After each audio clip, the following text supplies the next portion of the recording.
to the $100 MBA Show, and today is a Q&A Weekends episode where we answer your question right here on the show. If you have a question you want to ask, just email us at support@businessrepublic.net. We love getting new questions to answer on Q&A Weekends. As always, I'm your host, your coach, your teacher, Omar Zenhom.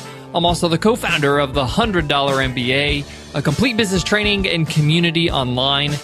And today's question comes from 13 Thieves. This question comes via Twitter. And the question is, I closed my website store and kept my Etsy store open due to the volume of orders I was getting. Did I make a mistake by closing my own store? Interesting question. I'm going to give you my take on it. Before I take a deep dive in today's question, I just want to clarify for those who don't know what Etsy is.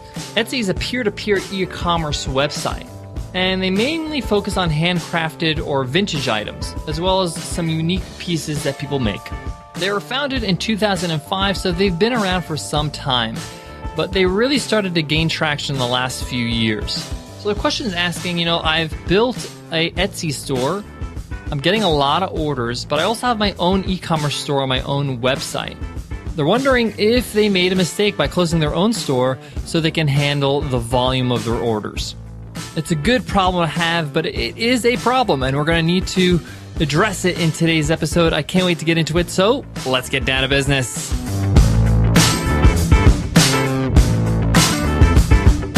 Today's episode of the $100 MBA Show is sponsored by Earth Class Mail. Get your own business address and have all the mail that's sent there digitally scanned and up in the cloud for you to review. That means no more dealing with physical mail. Pay invoices and bills online because it's all connected with Earth Class Mail. Try it for free for a full month at earthclassmail.com/MBA month and use coupon code MBA month. So the question from today's listener is a good one. It's actually something you may be considering, opening a store on somebody else's platform. Some people sell things on Facebook, some people sell things on eBay, and in this case, the listener is selling their goods on Etsy. Now, the user had a site. They had an e-commerce store on their own website, on their own real estate, but they closed it down because of the volume of the orders they were getting. It was just too much for them. And it sounds like they're getting the bulk of their orders from Etsy because they would probably keep the other store open, their own site store open, if it was getting more orders than Etsy. So what are the advantages and disadvantages of this situation? Yes, it is hard to juggle two stores at one time. So I can understand why they closed down their personal store. Now, regardless if you're going to open a store on Etsy or any other platform, there are some advantages, but there's also disadvantages. The advantages is that you have it already built platform. You don't have to do anything. You just put up your products and you set up your store. It's pretty straightforward. The easiest model of this is eBay. It's very, very low cost in terms of time and effort. It's easy to get set up. It's very fast. You can start selling very quickly. They make it very easy for you. And thirdly, and probably the most advantageous thing about opening up on a store like Etsy is that you get a target market. That means people that are shopping around on Etsy, they're interested in buying your type of goods. And in this case, handcrafted goods, vintage goods, the type of goods you would find on Etsy. eBay is a little bit of the Wild West. It's a little bit of a wider range of things. And this is where Etsy has an advantage. It's a little bit more niched. I did mention some disadvantages. One being that they do take a fee you normally would be paying if you sold on your own site. Now, different platforms charge different fees. In Etsy's case, they have a very minimal 20-cent listing fee. But the biggest fee they have there is the transactional fee. So not only are you paying the regular transaction fee that you'd have to pay with PayPal, the PayPal fee, but on top of that, Etsy takes 3.5% of every sale. Now, if you're just getting started, that may seem very reasonable, and it is. So let me give you an example. Let's say you make a good amount of money a month, but it's not huge amounts of money. Let's say it's $1,000. So 3.5 is $35 a month if you're making $1,000 a month. And for the most part, that's pretty reasonable. And it's pretty competitive with some other solutions, like if you go with Squarespace on your own site, which they don't charge a transaction fee, but you're going to have to pay a hosting fee. You're going to have to pay a fee to have a website on their platform. Now, if you're making more money, so in the beginning, if you're making that kind of money, it's not bad. But if you're making more money, let's say you make $10,000 a month. Now we're talking $350 a month. It may seem reasonable for you at that point. It may still seem reasonable for you. I'll pay $350 if I'm making $10,000. But $350 is a lot of money a month to run an online store in terms of the fees you would incur compared to if you had your own site. The other major disadvantage is that you are working and building a brand and store off somebody else's platform. You have to remember that you don't own the site. You don't own the store on Etsy. It's like renting out a store in a building. Imagine you're in the West Village and you found a nice little boutique little store in a row of stores, and the owner of that building that owns that little storefront says, hey, I'll rent it out for you for X amount of dollars. It's a great location. You get great traffic. And the rent is not so bad for the location. But you don't own the store. It's not an asset. One day, the owner of the building, the owner of the storefront can say, I'm selling the actual building. And therefore, you have to vacate because the new owner doesn't want to have you in the store. They're going to have their own store, or they're going to demolish the whole building and build a skyscraper. Where does your business go then? All your customers have been driven to that store. You can see where I'm going now. I'm not saying Etsy is going to just dissolve all of a sudden, but they may do some changes. They may have different requirements. They may up their prices. They may do whatever they like to do because it's their property and you're just a renter on that property. So I'm always wary of building a store on somebody else's property. Now, having said that, the listener has a lot of volume come from Etsy. It's too much for them to handle, have both stores open. So I say this is a good problem to have. My advice is to start creating a system where you can start taking these customers that you're getting off Etsy and converting them into your own customers into a future store that you can open on your own site. I would probably have your site open.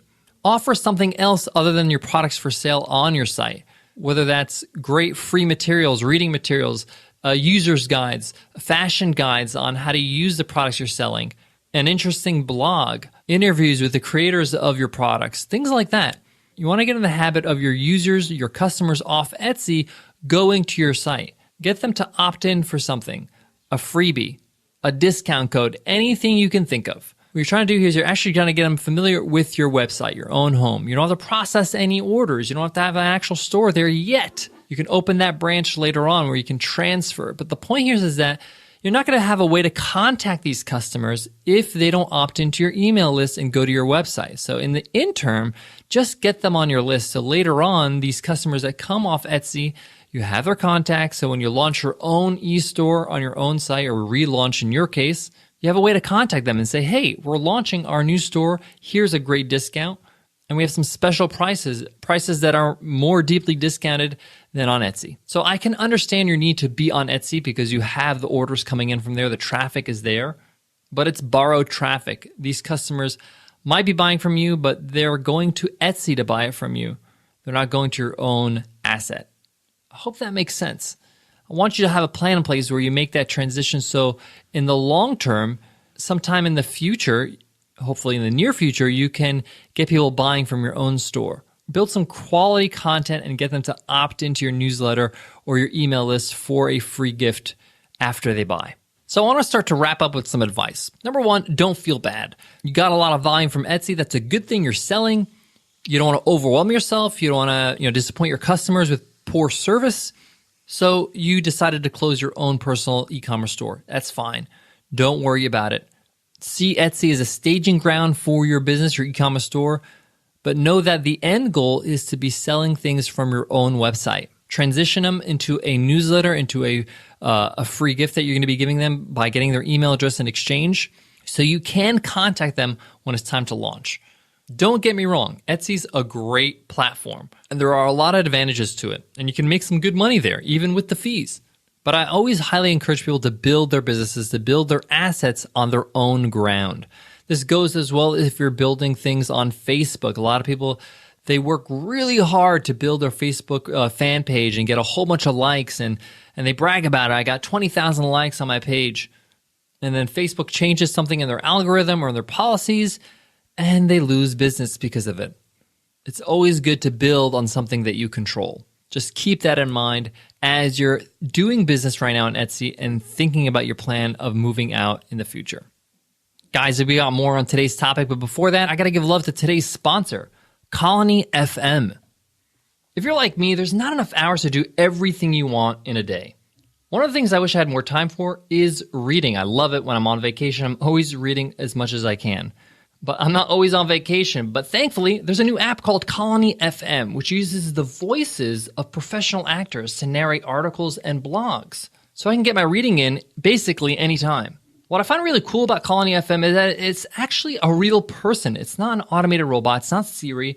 It's a real person reading these articles. It sounds natural. It's like they're turning these blog posts, these articles, into podcast episodes. So whether you're in the car, the office, washing dishes, or just hanging out, nothing's easier or more soothing than having a real person do your reading for you. And right now, if you go to colony.fm/100, you can get the service completely for free, the whole service. It's available on the web, it's available on the App Store, and in the Google Play Store. Just go to colony.fm/100 to get this amazing free offer. Check it out, you won't regret it. Sometimes in business, we gotta make tough decisions. I understand that today's listeners, it's very hard for them to close their own store and keep their Etsy store open because of the volume of sales they're having. It's a good problem to have. Sometimes we got to make these decisions to make sure we can balance things and handle things properly. It's okay. You made a decision. It's not a bad decision. But my advice is in the future, plan to have your own store on your own site and have a plan of transitioning and at least collect the email addresses so you have a way to contact these people that are already buying from you on Etsy. 13 Thieves, thank you so much for sending in your question via Twitter. Guys, if you have a question, you can send us a tweet on Twitter as well. BizRepublic's my handle, BizRepublic. Or you can send me an email at support@businessrepublic.net. We'll make sure we get to your question on a Q&A Weekends episode. That wraps up today's episode, guys. But before I go, I want to leave you with this. Business is not black and white. Not often are there completely right and completely wrong decisions. There's a lot of gray areas. And sometimes you just got to experiment and see what happens. In this case today, our listener decided to close their personal store and keep their Etsy store open. It's not a bad decision. You got to do what's best for you. I may have made a different decision. Somebody else may have done something completely different as well. The point here is that you can learn from your experiences and have a plan forward. Nothing is permanent. You can always change things up later on in the future. Thanks again, guys, for listening. I'll check you in tomorrow's episode, a very special guest teacher episode with my main man, Chris Ducker. He's going to be teaching you the business of you, a great, great lesson on personal branding and building a business around what you offer the world. Make sure you hit subscribe so you can get it automatically right on your device, right on your computer, whatever you use. I'll see you guys then. Take care.